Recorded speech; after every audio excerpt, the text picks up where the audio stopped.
Alhamdulillahilladzi asra bi'abdihi laylan minal masjidil haram ilal masjidil aqsa alladzi barakna hawlahu. Ashhadu an la ilaha illallah wahdahu la syarika lah wa ashhadu anna sayyidana wa nabiyyana wa maulana Muhammadan abduhu wa rasuluhu la nabiyya ba'da. Allahumma salli wa sallim ala sayyidina wa habibina wa syafi'ina wa qurrati a'yunina wa maulana Muhammadin sallallahu alaihi wasallam wa ala alihi wa ashabihi wa mawala wa la hawla wa la quwata illa billah.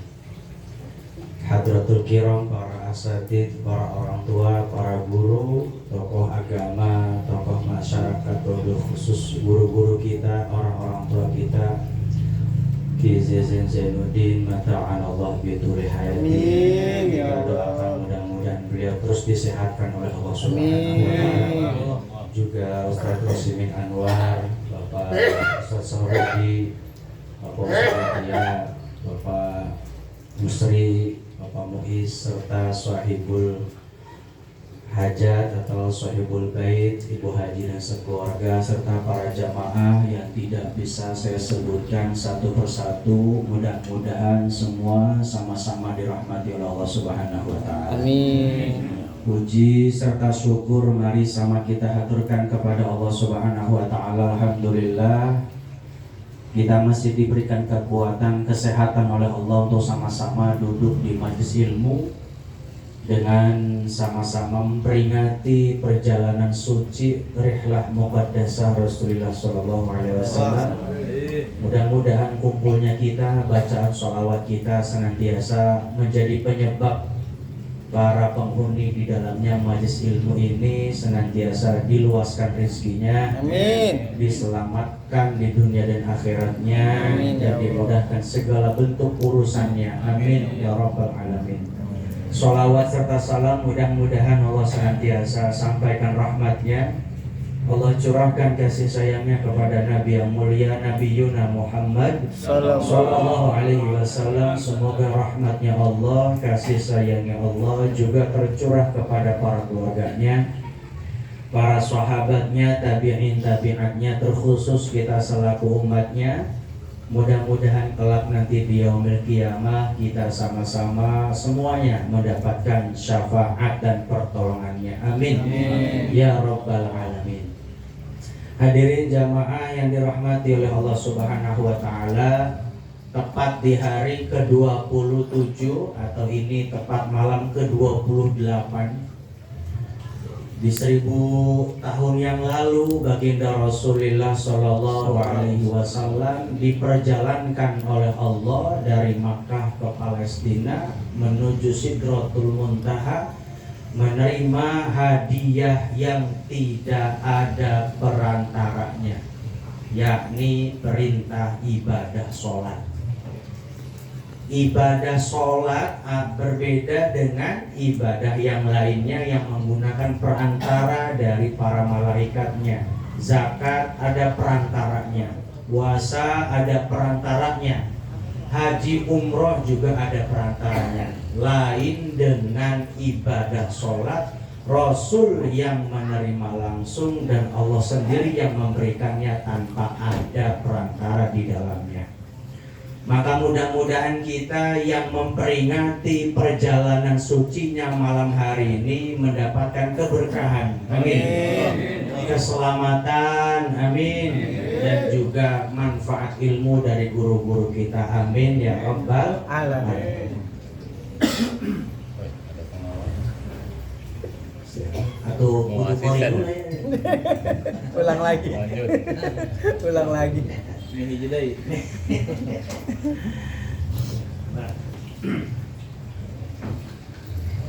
Maka dimensi Isra dan Mi'raj itu dimensi. Jadi Isra dan Mi'raj itu dua kalimat terpisah, Isra wal Mi'raj. Isra itu berarti masdar dari kalimat asra yusri isra'an. Kalau ini kan Pak Musri, berarti orang yang berjalan. Terus entah pakai sin apa so gitu ya. Jadi asra yusri dari kalimat saro yasri, jalan. Kalau asra berarti diperjalankan atau memperjalankan. Maka makna dari ayat pertama dalam surah Al-Isra bukan dibuka dengan kalimat tahmid, bukan juga dibuka dengan kalimat takbir, juga bukan dibuka dengan kalimat innalillah atau kalimat tarjih. Tapi menyikapi Isra dan Mi'raj itu diawali dengan kalimat tasbih sebagai bentuk hikmah di mana kita harus menguatkan keyakinan, keimanan kita kepada Allah Subhanahu wa ta'ala. Maka kalimatnya subhanalladzi, ayatnya maha suci Allah yang telah memperjalankan abdihi, hambanya. Maka kalau Allah yang memperjalankannya berarti sudah bagaimana kehendak Allah. Gak bisa lagi dijangkau oleh akal sehat manusia, karena memang ini kalam Allah dan juga Allah yang mau. Sekarang kalau Isra dan Mi'raj bisa dijangkau dengan akal-akalan manusia, simpel aja ngambil contoh yang mudah. Dan itu kadang tidak ditemukan. Dulu waktu corona kita sering mengkonsumsi kelapa hijau. Iya, ngena itu. Lebih dulu mana airnya sama daging kelapanya? Itu yang ringan dulu, jangan kepada Isra Mi'raj yang cuma ditempuh 1 malam. Maka Palestina Sidratul Muntaha, belum ada kereta cepat, belum ada Grab, belum ada pesawat terbang. Yang kita jumpai aja dulu sehari-hari itu kelapa hijau, lebih dulu dagingnya apa airnya? Ada yang jawab airnya dulu. Nah, nanti kalau airnya masuk dari mana? Kalau dagingnya dulu, nanti airnya juga seperti apa? Maka nah ini dari hal yang remeh saja kita nggak ketemu akal sehat kita, karena memang Allah yang mau asra, Allah yang memperjalankan. Berarti lakonnya, berarti subjeknya adalah Allah, maka objeknya adalah Nabi Muhammad Sallallahu Alaihi Wasallam.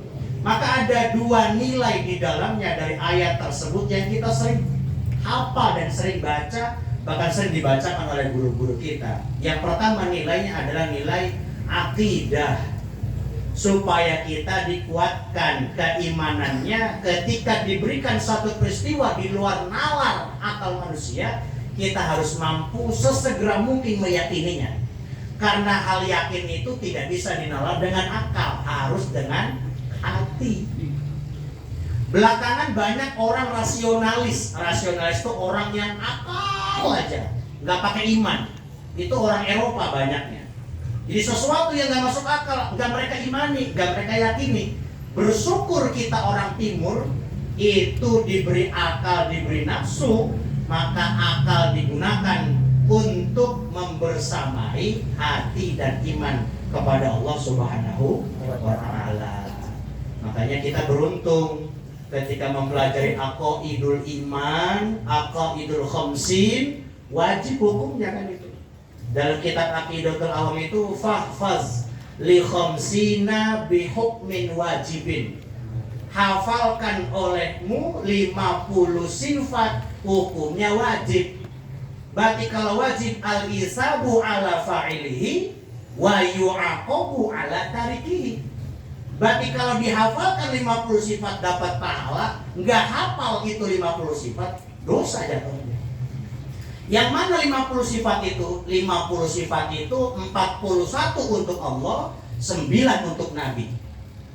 41 untuk Allah dibagi 3, sifat wajib 20, sifat mustahil 20, sifat jaiznya Allah 1. Berarti totalnya 40. Nah, wajib sering kita baca tuh menjelang maghrib. Wujud kidam baqa mukhalafatul lil hawadisi iyamu binafsihi wa daniyal qudrat irada ilmun hayat sama basar kalam qadiran muridan aliman hayat sami'an basiran Dulu, sekarang mah goyang sekbor. Mau maghrib goyang depan kamera, kan gitu. TikTokan gitu. Model batok-batok. Iya, 20 sifat wajib, maka mustahilnya udah pasti 20, udah 40. Jaiznya Allah 1, maka sisa untuk sampai ke 50, 9 disampaikan dan dikhususkan untuk Nabi Muhammad Sallallahu Alaihi Wasallam. Mana yang 9 itu? Wajibnya Rasul 4, siddiq, amanah, tabligh, fatonah. 4, siddiq, jujur, membenarkan atau dibenarkan. Kemudian amanah, fatonah, cerdas, kemudian tabligh, menyampaikan, enggak pelit ilmu. Nah kebalikannya juga 4, siddiq kebalikannya idib, kemudian amanah, khianah, tabligh, kitman, fatona, balada. Balada itu berarti levelnya di bawah jahala, lebih bodoh, kuadrat. Makanya 8 untuk Nabi, udah tuh, sisanya 1 apa? Sifat jaiz Rasul. Jaiznya Rasul berarti sama pada umumnya seperti kita. Maka kalimatnya, ayatnya bi abdihi, bukan bi habibihi. Karena memang Allah sedang meletakkan posisi Rasul Abdullah sebagai hamba Allah, tapi pilihan. Rasul sakit, kita juga sakit. Maka sisi kemanusiaannya ada, tapi sakitnya Rasul tidak sampai menurunkan derajat kenabian. Rasul pernah lupa, iya pernah, tapi lupanya Rasul malah dijadikan standar ibadah kita. Namanya sujud sahwi, tidak untuk menurunkan derajat kenabiannya.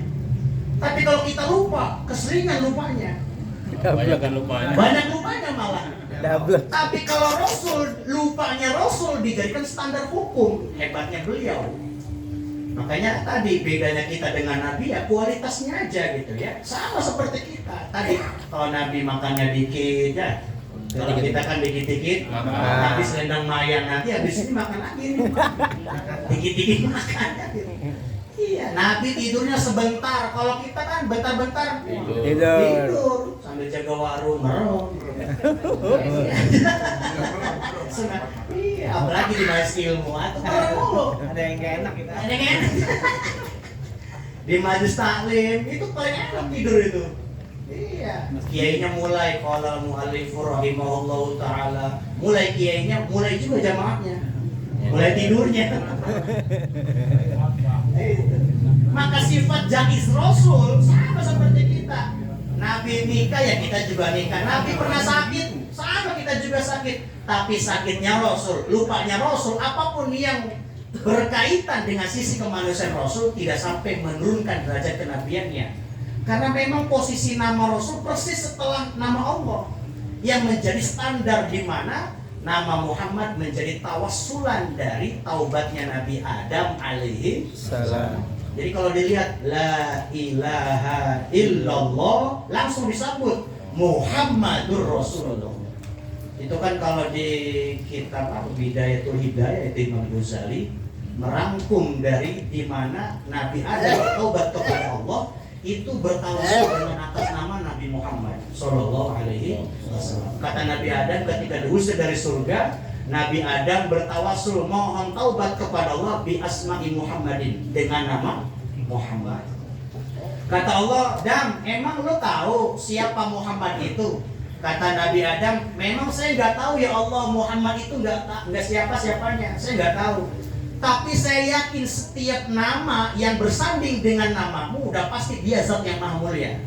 Udah pasti dia makhluk yang maha mulia. Makanya saya memohon ampun kepadamu dari apa yang sudah aku lakukan memakan buah khuldi. Mohon ampunan atas nama Muhammad sallallahu alaihi wasallam." Maka berdoa yang doanya sering kita baca tuh. Rabbana ya Rabbana zalamna anfusana wa illam taghfir lana wa tarhamna lanakunanna minal khasirin. Akhirnya diampunkan dosanya Nabi Adam, barokah nama Nabi Muhammad Sallallahu Alaihi Wasallam. Satu, nilai akidah. Yang terakhir, nomor 2, nilai hikmah yang kita bisa peroleh dari peristiwa Isra dan Mi'raj adalah hadiah sholat yang tanpa ada perantara.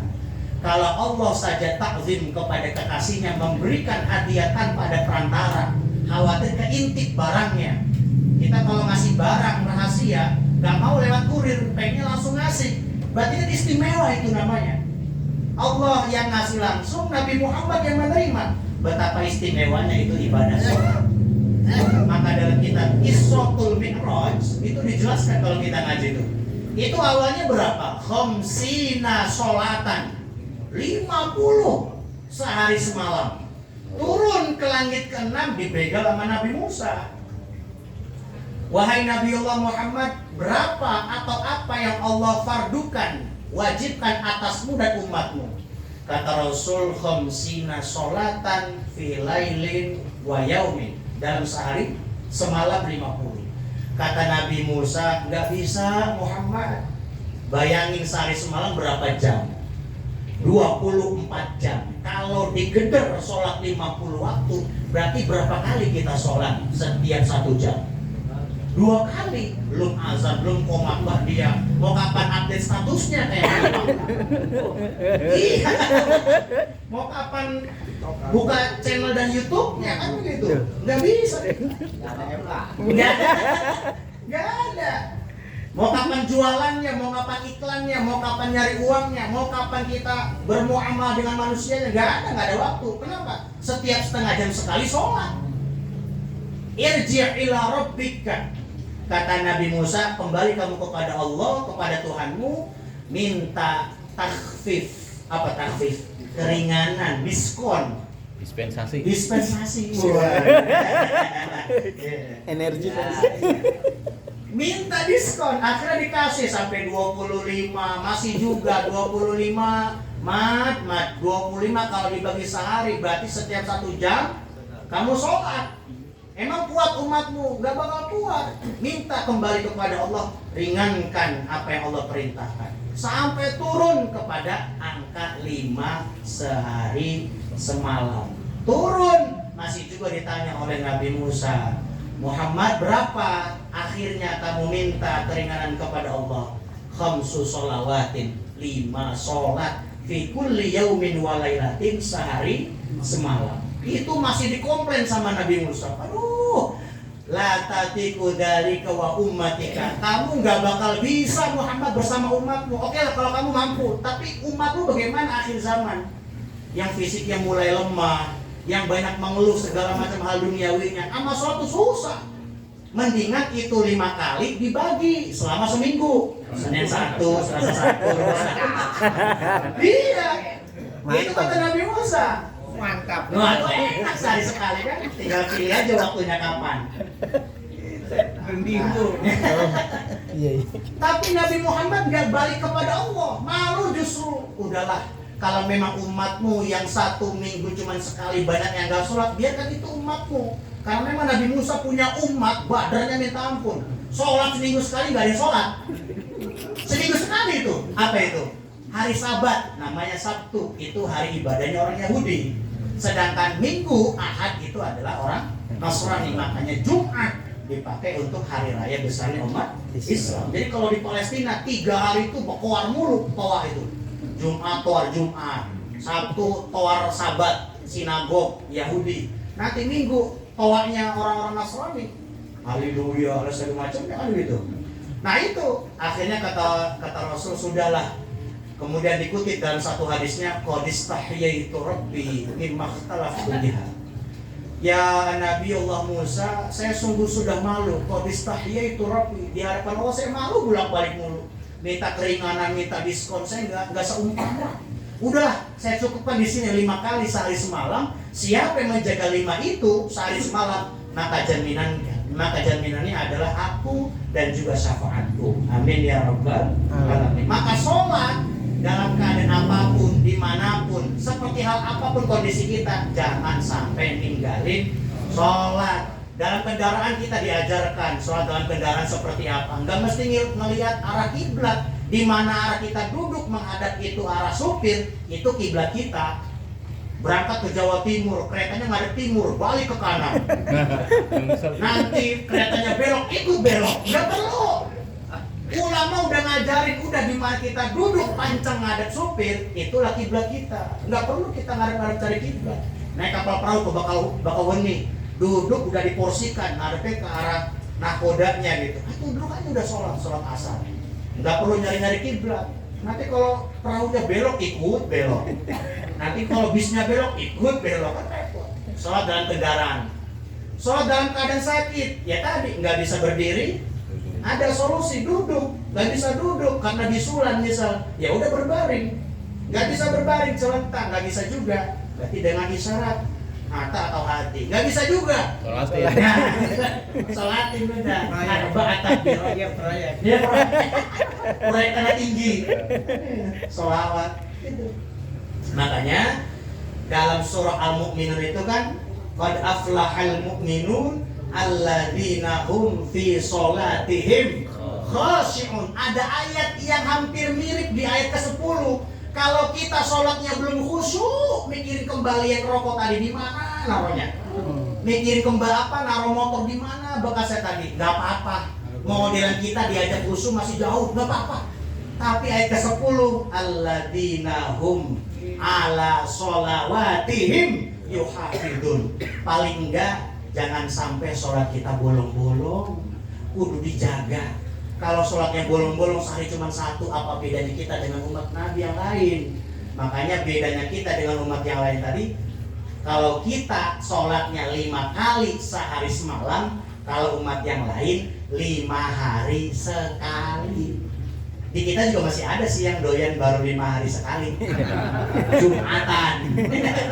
Itu juga sambil mindik-mindik ada nasi berkah Jumatnya enggak. Kalau nggak ada kayaknya nggak sholat, lanjut tidur kan begitu.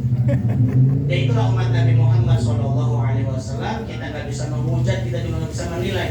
Apapun siapapun masing-masing punya kadar ibadahnya. Yang penting jangan sampai kalau kita belum khusyuk, kemudian kita ninggalin sholat, kemudian kita menjauhkan diri dari sholat, bahkan meremehkan sholat. Naudzubillah min dzalik. Maka mudah-mudahan di malam hari ini dari peristiwa Isra dan Mi'raj, perjalanan suci Rasul, kita mampu menghargai ibadah yang dipersembahkan Allah langsung kepada kekasihnya dengan kita menjalankan. Mudah-mudahan kita diselamatkan oleh Allah dan juga mendapatkan cover solawat, bukan BPJS, cover solawat dan juga syafaat dari Rasulullah Shallallahu Alaihi Wasallam. Amin ya Rabbal Alamin. Itu saja hadirin yang bisa sama-sama kita pelajari dari hikmah ayatun min ayatillah Isra wal Mi'raj. Bila taufiq wal hidayah. Assalamualaikum warahmatullahi wabarakatuh.